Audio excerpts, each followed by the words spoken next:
नमस्कार दोस्तों, आप सभी का स्वागत है आपके अपने YouTube चैनल मैथ तूफान स्टडी पर। दोस्तों आज की इस वीडियो में मैथ के कुछ इंपॉर्टेंट क्वेश्चंस को लिया गया है और दोस्तों इस तरह के सवाल, इस तरह के प्रश्न दोस्तों हर बार एग्जाम में देखने को मिलता है।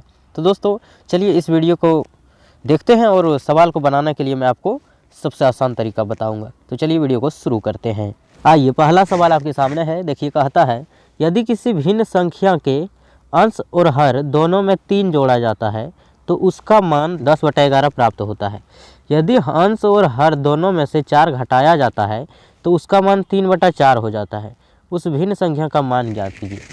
दोस्तों इस तरह के सवाल थोड़ा सा उटपटांग जैसा लग रहा है देखने में, लेकिन दोस्तों आपको घबराना नहीं है। इसको बनाने में बहुत ही आसान तरीका क्या है कि इसको ऑप्शन से पकड़िए, ठीक है। ऑप्शन से बनाने का प्रयास करिए क्योंकि ऑप्शन से जल्दी बनेगा। कैसे, देखिए मान लीजिए पहला ऑप्शन हम लेते हैं है 6/13, यही ना है पहला ऑप्शन 6/13। तो दोस्तों कहता है कि अंश और हर दोनों में, देखिए ऊपर वाले को कहते हैं अंश और नीचे वाले को कहते हैं हर, ठीक है। ऊपर वाला संख्या को अंश और नीचे वाला कहा हर, ठीक है, भिन्न का। तो दोनों में कहता है 3 जोड़ा जाता है तो उसका मान 10/11 हो जाता है। दोनों में 3 जोड़िए, अंश में भी 3 जोड़िए और हर में भी 3 जोड़िए। तो देखिए क्या मान होता है, 6 और 3 ऊपर में हो जाएगा 9, नीचे 13 और 3 हो गया 16, 9/16 हो जाता है। लेकिन जबकि यहाँ कह रहा है 10/11 होना चाहिए, तो नहीं हो रहा है दोस्तों। तो ये सेटिस्फाइड नहीं कर रहा है, तो पहला ऑप्शन गलत है। पहला ऑप्शन को काट देते हैं, दूसरा ऑप्शन को लेते हैं। दूसरा है 7/8, ठीक है। इसमें क्या कहता है कि अंश और हर दोनों में 3 जोड़ा जाता है।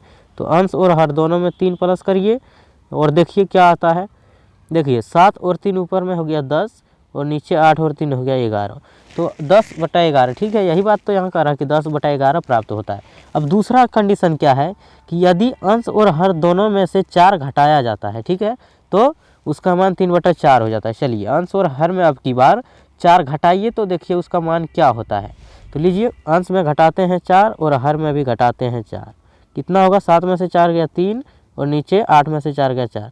तो देखिए हो जाता है, हाँ 3/4 हो जाता है। तो वह भिन्न संख्या दोस्तों ऑप्शन बी सही है।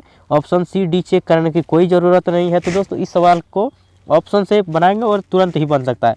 ऐसे में समझाने के लिए इतना लेट किया, आप तो मुँह ज़बानी बिल्कुल बिना पेन और पेपर का आप सोच सकते हैं कि 6/13 में से अंश और हर में 3 जोड़ेंगे तो 6 और 3 9 होगा, 9/13 में 3 जोड़ेंगे 16 होगा। लेकिन यहाँ कह रहा है 10/11, नहीं, इसको फटाक गलत करेंगे, ऑप्शन बी को देखेंगे, ठीक है। दोस्तों उम्मीद करते हैं कि इस सवाल को आप बहुत ही आसान तरीके से समझ गए होंगे। तो चलिए बढ़ते हैं नेक्स्ट सवाल की ओर।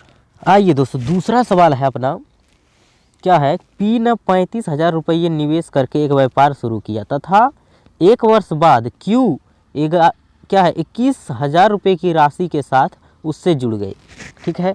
व्यापार के प्रारंभ होने के 2 वर्ष बाद उन्हें 26,000 रुपये का लाभ प्राप्त हुआ। लाभ में से पी का हिस्सा क्या होगा।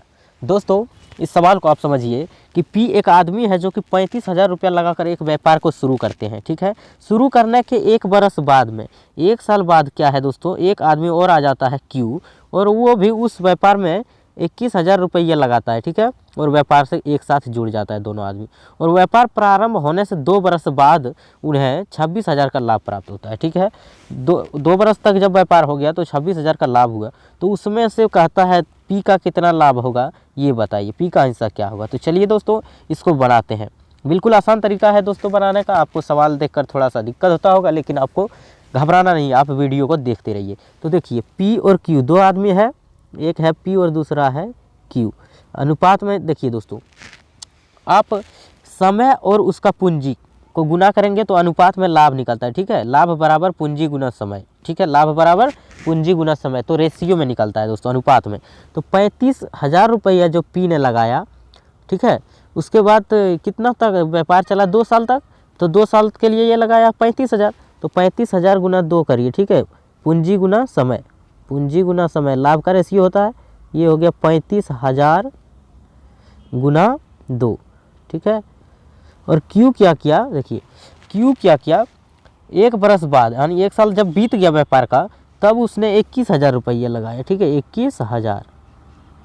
21,000 जब लगाया दोस्तों, तो 1 साल जब बीत गया तो 21 साल के लिए लगाया गुना 1, ठीक है।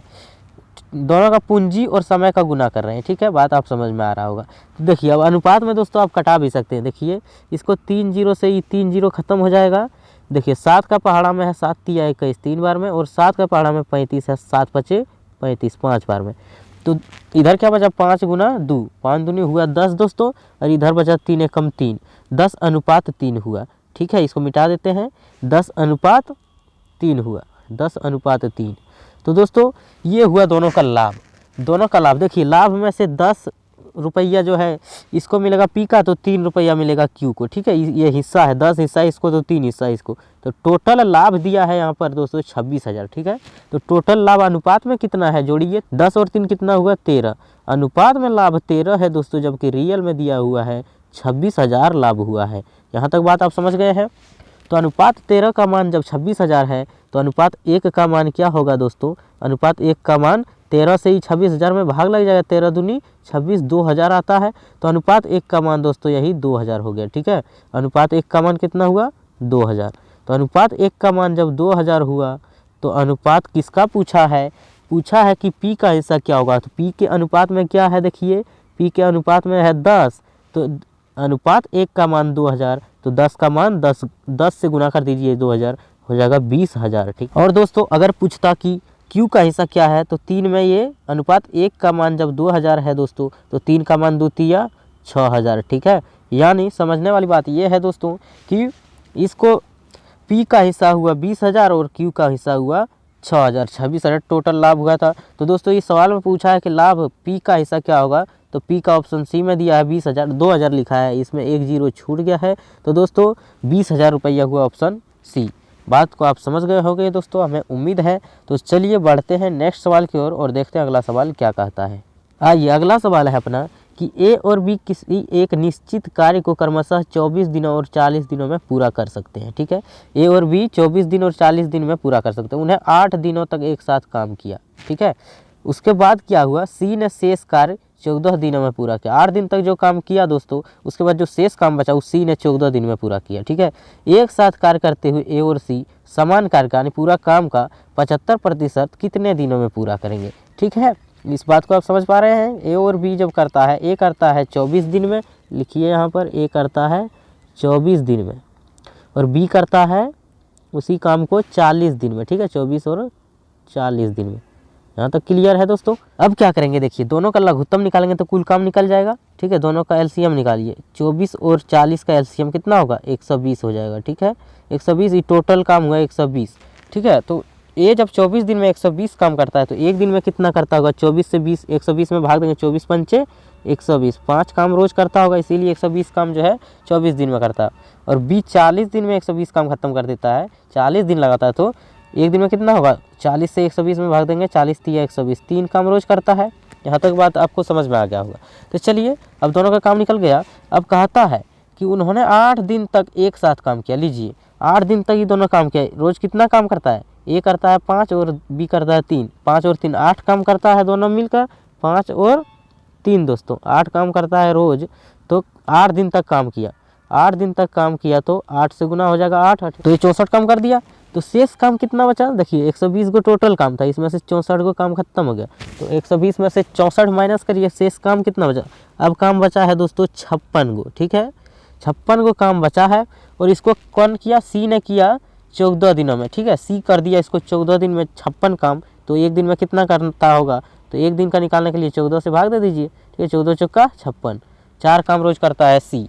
अब बात देखिए दोस्तों, ए करता है रोज 5 काम, बी करता है 3 काम, और सी करता है 4 काम। तो कहता है एक साथ कार्य करते हुए ए और सी समान कार्य का 75% कार्य करवाना है। ठीक है, समान कार्य मतलब टोटल है 120 काम, और इसका 75% काम करवाना है, यानी 120 का 75% निकाल लीजिए। 120 का मतलब गुना, और 75 और प्रतिशत का मतलब होता है बट्टा में 100।